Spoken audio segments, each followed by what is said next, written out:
오늘 말씀 제목은 불가능을 뚫고 임하시는 하나님의 응답입니다. 성경 말씀은 사도행전 12장 5절입니다. 우리 한 절 합독하겠습니다. 이에 베드로는 옥에 갇혔고 교회는 그를 위하여 간절히 하나님께 기도하더라. 아멘. 욥기서를 보면 참 욥이 많은 위기를 당하고 어려움을 당하지만 끝에 가면 위기 속에 하나님의 계획이 뭔지를 보여주고 있습니다. 그게 뭐냐면 내가 그동안 하나님을 귀로만 들었는데 이제는 눈으로 본다. 우리가 어려움이나 위기나 모든 상황 속에 최고 응답은 하나님을 체험하고 하나님을 보는 응답입니다.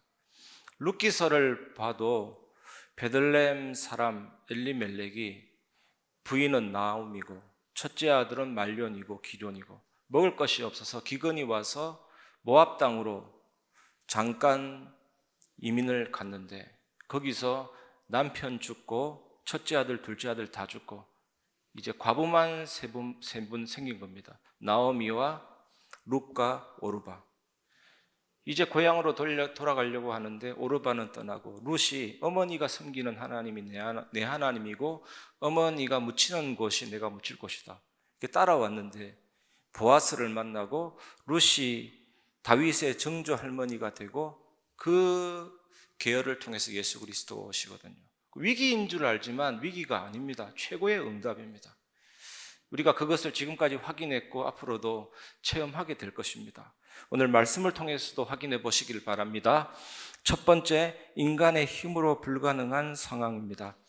사도행전 12장 1절에서 4절을 보시면 그때 헤롯 왕이 손을 들어 교회 중에서 몇 사람을 해하려 하여 요한의 형제 야고보를 칼로 죽이니 유대인들이 이 일을 기뻐하는 것을 보고 베드로도 잡으려 할새 때는 무교절 기간이라 잡음에 옥에 가두어 군인 내식인 네페에게 맡겨 지키고 유월절 후에 백성 앞에 끌어내고자 하더라. 헤롯이 사도 야고보를 죽인 후에 반응이 너무 좋으니까 사도 베드로 최고 지도자도 이제 죽이려고 했습니다. 그런데 그때가 무교절 기간이었습니다.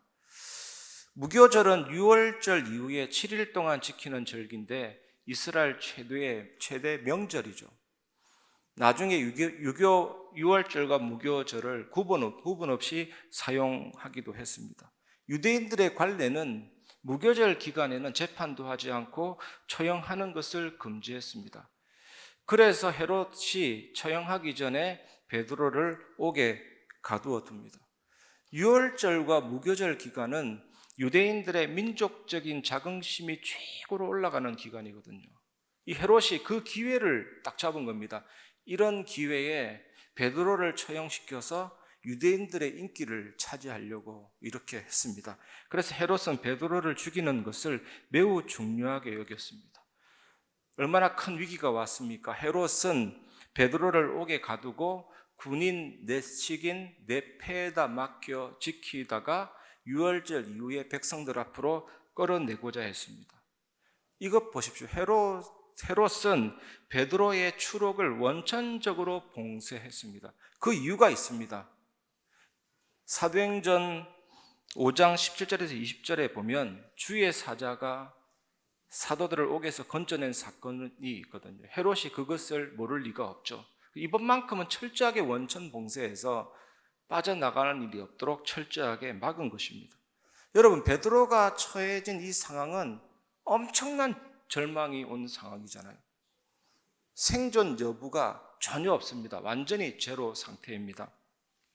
헤롯이 베드로를 잡아서 처형하려고 하는 이 전날 밤이잖아요. 그 밤에 베드로에게 일어난 일이거든요. 또 초대교회에 베풀어 주신 하나님의 역사입니다. 이 베드로를 두 군인 틈에 넣고 쇠사슬로 같이 묶어버렸습니다. 빠져나가지 못하도록. 바깥에는 군인 2명이 또 지키고 있었습니다. 여러분 생각해 보세요. 물리적인 방법으로는 절대로 빠져나갈 수가 없습니다. 딱 한 가지 빠져나가는 방법은 시공간 초월의 응답이 일어나면 가능한 상황입니다. 인간적인 방법으로는 해결이 안 됩니다. 이 밤이 어떤 밤이냐? 처형을 몇 시간 앞둔 때이기 때문에 두 눈에 불을 켜고 군인들이 베드로를 감시하고 지키고 있었습니다. 완전히 답이 없는 상황입니다. 여러분 같으면 어떻게 할까요? 완전히 답이 없는 상황이죠. 어떻게 하겠습니까? 이 상황에. 이런 상황 되면 딱 두 반응이 나옵니다. 첫 번째 반응은 하나님 정말 이 베드로가 복음 증거하고 그 초대교회의 지도자인데 좀 형통한 길을 여시면 될 텐데 왜 이런 위기를 주셔서 하나님 너무하신 것 아닙니까? 이런 반응이 올 수 있습니다. 근데 두 번째 반응은 이런 때라도 하나님의 선하신 계획이 있음을 믿고 그대로 그냥 받아들이는 겁니다. 베드로가 그랬거든요. 베드로가 곧 있으면 죽을 위기인데도, 죽을 상황인데도 태연하게 두 군인 틈 사이에서 잤습니다. 하나님이 주신 잠이겠죠. 어떻게 그 사이에서 잘 수가 있는지 나중에 살펴보겠지만 허리띠도 풀고 신발도 벗고 잤다니까요. 아주 제대로 잤습니다. 제대로 잘 수 없는 상황인데 제대로 잤다니까요. 여러분에게 문제와 사건이 오고 예상치 못한 일들이 일어날 때 정말 하나님을 원망하지 말고 불평하지 말고 의심하지 마시기를 바랍니다. 시편에 보면 의인이란 단어 나오잖아요. 의인에게 하나님이 눈을 향하시고 귀를 기울인다는데 그 의인이란 단어는 독실한 신자라는 뜻이 있습니다. 독실한 믿음이 뭡니까? 믿음이 두꺼운 겁니다. 믿음이 왔다 갔다 하는 것이 아니고 믿음이 성실한 겁니다. 그런 사람에게 눈을 향하시고 귀를 기울인다. 잘 박힌 못처럼 든든히 박힌 그곳에 영광이 걸리듯이 여러분 길을 가다가 혹시 다리를 삐끗했다. 왜 하나님 전도자인데 새벽 예배 가고 예배 드리고 가는 길에 왜 다리 삐었습니까? 수준이 낮은 겁니다. 그런 믿음은 갖지 마십시오. 혹시 그렇다 할지라도 자세하게 살펴보면 하나님의 선하신 계획이 있다니까요. 정말로 놀라운 은혜가 있습니다. 혹시 길을 가다가 혹시 삶을 살다가 여러 가지 위기 사건 올 때 왜 하나님 나에게 그런 질문하지 마시기를 바랍니다. 하나님의 선하신 계획이 있습니다. 인간은 자기가 살다가 실패해 놓고 큰 위기가 오면 하나님 앞에 책임 다 돌립니다. 하나님 살아계시면 어떻게 이 세상에 이런 악이 있으며 하나하나 따져가면서 예수님 안 믿어요. 그런 불평하지 마시기를 바랍니다. 하나님의 선하신 계획을 믿고 특별히 로마서 8장 28절 모든 것을 합력하여 선을 이루십니다. 어떤 문제도 선을 이루십니다. 어떤 사건도 선을 이루십니다. 그래서 예수님을 진짜로 믿고 신앙의 성숙 단계에 들어간 사람은 위기 올 때 편안합니다. 문제 올 때 평안합니다. 하나님이 신실하시기 때문에, 하나님의 사랑을 의심하지 않기 때문에, 혹 내가 판단하기는 문제처럼 보이지만 결국 시간 지나면 문제가 아니기 때문에, 위기가 아니기 때문에, 하나님이 나를 성장시키기 때문에, 나중에 성장시키고 나서 하나님의 응답 속에서 보면 아무것도 아닌 겁니다.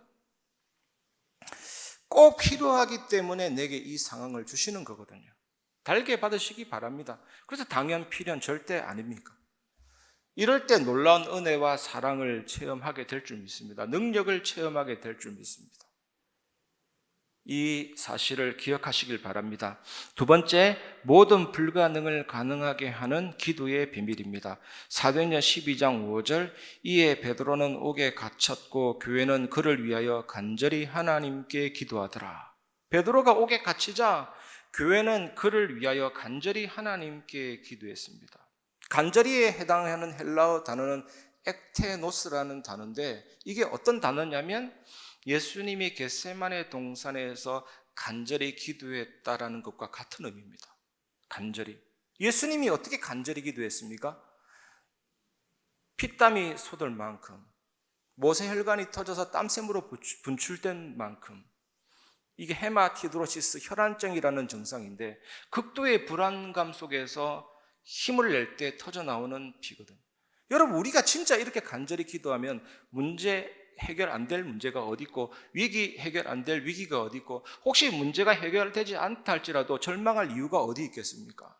우리가 정말 간절히 하나님 앞에 기도하면 하늘의 능력이 임하게 될 줄 믿습니다. 문제가 해결되든지 내 자신이 깨지든지 홍해가 갈라지든지 아니면 내 자신이 얼음 녹듯이 녹든지 문제가 있어도 전혀 상관없는 상태로 만들어 주시든지 하나님은 역사하십니다. 이 간절한 기도 속으로 들어갔으면 좋겠어요. ektenos, 겟세마네 동산의 기도, 그 마음으로 간절히 하나님께 기도했습니다. 교회는, 우리 교회가 할 일이 뭐 있습니까? 간절히 하나님 앞에 기도하는 것이 우리의 할 일입니다. 우리가 구역 식구들이 모여서, 지교의 식구들이 모여서 현장을 놓고 겟세마네 기도처럼 간절히 기도하면 어떤 일이 일어나겠습니까? 이것이 우리에게 정말로 필요한 것입니다. 초대교회 신자들은 지금까지 하나님의 이적적인 역사를 많이 경험했습니다. 그래서 기도의 능력을 알고 있었고 하나님이 직접 개입하실 거라는 것을 믿고 있었습니다.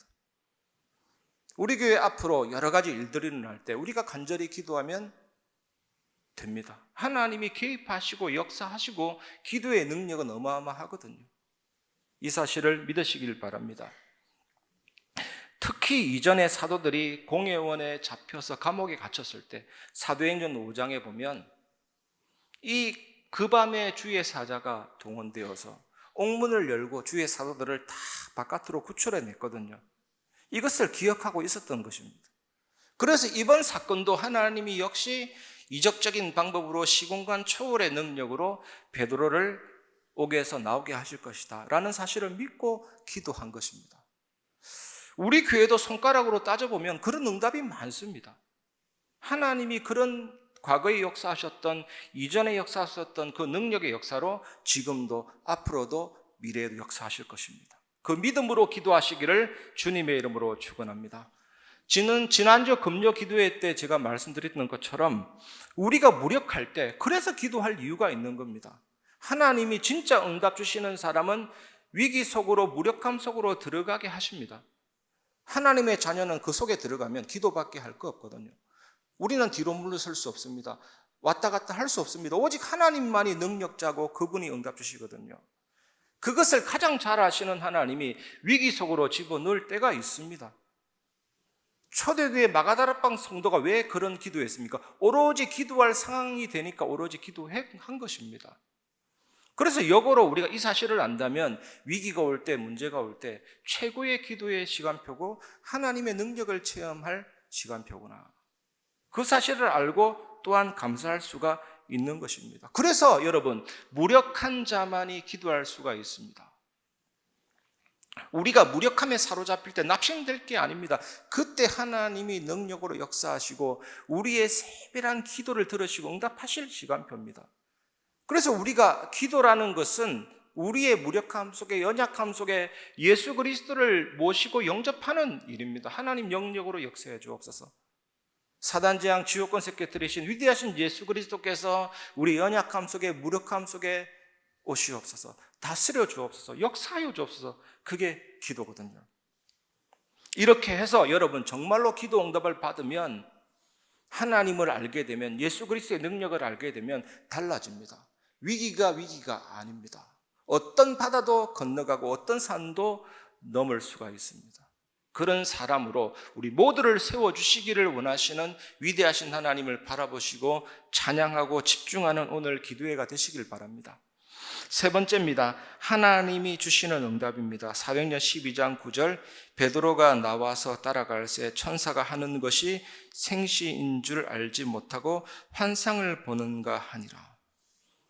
호련히 주님의 사자가 나타나서 옥중의 광채가 빛나게 되었거든요.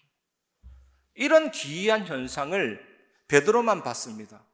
베드로를 지키는 군인들은 보지 못했어요. 이것도 놀라운 일 아닙니까? 이 천사가 베드로의 옆구리를 치면서 급히 일어나라. 그리고 이 천사가 급히 일어나라고 하니까 손에 있던 그 두 군인과 베드로를 묶었던 쇠사슬이 쫙 끊어져 버리죠. 그리고 이 천사가 다시 말하는데 띠를 띠고 신을 신으라. 베드로가 얼마나 푹 잤으면요, 사실 우리가 주무실 때 신발 벗어야 되거든요. 차에서 잠깐 쉴 때도 신발 벗고 주무시면 꽤 쾌적한 잠을 잘 수 있습니다. 이 허리띠 꽉 조이는 거 다 풀고 대놓고 잠을 잔 상태죠. 이때 천사가 띠를 띠고 신을 신으라 하니까 베드로가 그대로 했고, 또 천사가 말하기를 겉옷을 입고 따라오라. 이렇게 하니까 베드로가 나와서 따라가면서 이 천사가 하는 것이 꿈인지 생시인지 환상인지 몰랐다 그랬거든요.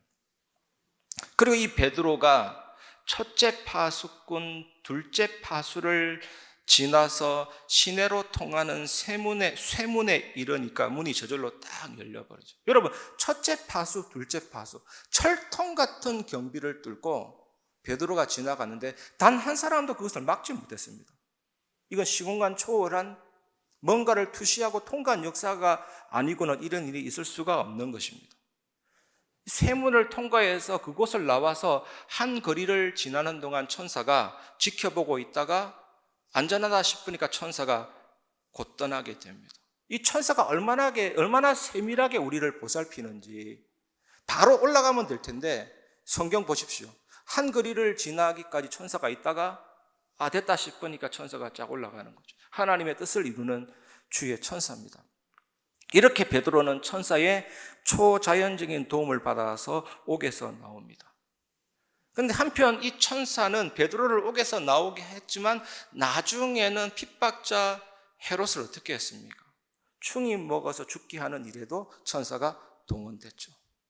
여러분, 오늘 제가 굉장히 많아갖고 황당한 얘기 같고 공상과학 영화에서만 나오는 그런 일들을 말로 설명하자니 참 언어가 좀 부족합니다. 그런데 이 장면은 정말로 시공간 초월이 무엇인지 이해 안 되면 절대로 이해가 안 돼요. 어떻게 그냥 빠져나올 수가 있습니까? 쇠사슬로 묶였는데 군인이 전혀 알아채지 못하게 몸만 빠져나오고 문을 통과하고 첫째, 둘째 파수를 지나고 세 문이 저절로 열리고, 여러분 1차원은 점이고 2차원은 선이고 3차원은 높이고 4차원, 5차원, 6차원, 7차원은 우리가 상상 못해요. 그런데 시공간 초월의 그 존재는 벽도 통과하고 우리처럼 언어가 필요한 거 아닙니다. 의식 대 의식이 통하고 원하면 저 공간으로 가 있고, 그런 하나님의 시공간 초월의 능력이 임해서 천사를 통해서 완전히 구원함을 받는 역사입니다. 우리가 기도할 때, 간절히 기도할 때 이 역사가 오늘 이 시간에도 임하게 될 줄 믿습니다. 믿으시길 바랍니다. 이 성삼위 하나님이 지금 내 안에 계시거든요. 성삼위 하나님이 이 하나님이 내 안에서 나를 어떻게 세우시는가? 망대로 세우시잖아요. 그 과정에서 시공간 초월 응답도 나오고 살려야 되니까 빛의 역사도 주시고 목회자, 중직자, 후대도 살리게 하시고 흔들리지 않는 절대 망대가 되게 하시고 또 살려야 되니까 예수 이름 부를 때 공중거자자마자 흑암이 무너지고 또 살려야 되니까 영역, 지력, 체력, 경제력, 인력도 주시고, 여러분 진짜로 기도하면 보이는 게 뭐가 보입니까? 요셉이 얼마나 기도했으면, 언약 잡고 기도했으면 해와 달과 별들이 절하는 그 이미지가 그려졌을까요? 저는 요즘 그게 느껴지는 게 정말 교회를 놓고 성도를 놓고 기도하니까 눈만 감아도 보입니다. 당구 진짜 치는 사람은 당구공이 왔다 갔다 하는 게 보입니다. 하나님의 언약과 비전과 꿈이 진짜면 우리가 기도할 때 보이기 시작하죠. 이미지로. 또 살리는 작품으로 실제 나타나게 되는 것입니다. 그건 누리는 절대 망대로 세우시고, 또 하나님은 반드시 우리 기독교인의 모든 최종 결론은 사도행전적인 삶입니다. 사도행전의 구조가 뭡니까? 138 그리스도 하나님 나라 성령 충만 기도 여정 속에 땅끝까지 갑니다. 그게 사도행전의 구조입니다. 정확한 이정표입니다. 전도하는 교회가 진짜 교회고 선교하는 교회가 진짜 교회예요. 그런 교회로 하나님이 우리를 세워나가고 있습니다. 그 사실을 믿으시기를 주님의 이름으로 축원합니다. 그래서 영원한 기업, 영원한 작품, 영원한 유산 예수 그리스도, 이거 전달하는 일에 도전하고 기다리고 집중하고 도전하는 증인으로 우리 모두를 세워나가시는 하나님께 영광 돌리시기를 주님의 이름으로 축원합니다. 말씀을 마무리하겠습니다. 1800년대에 미국 윌리엄스 대학에 사무엘 밀즈와 4명의 친구들이 기도했습니다. 사실은 전교생이 운동장에 나와서 우리 시대의 세계를 복음하자라는 슬로건을 가지고 기도하기 시작했는데 비가 내리니까 다 교실로 들어갔는데 이 5명의 친구들이 건초더미 속에 들어가서 주의 성령이 임하도록 기도했는데 이 5명의 기도로 1만 명 선교사들이 일어나게 된 것입니다. 여러분, 기도의 발전소로 교회를 일으킬 수 있습니다. 세계를 살릴 수가 있습니다. 정말 우리가 필요한 게 뭡니까? 335로 정말 장로님들, 권사님들, 모든 직분자들, 모든 교육기관들, 교사와 교육자가 하나가 되어서 기도의 팀이 되고 기도의 조직이 짜져서 기도하기 시작할 때 성령의 바람이 불어오고 하늘의 능력이 임하고 살리는 역사가 일어나게 되어 있습니다. 오직 기도 속으로 들어가서 불가능을 뚫고 임하시는 하나님의 응답을 체험하고 현장 살리는 증인 되시기를 주님의 이름으로 축원합니다.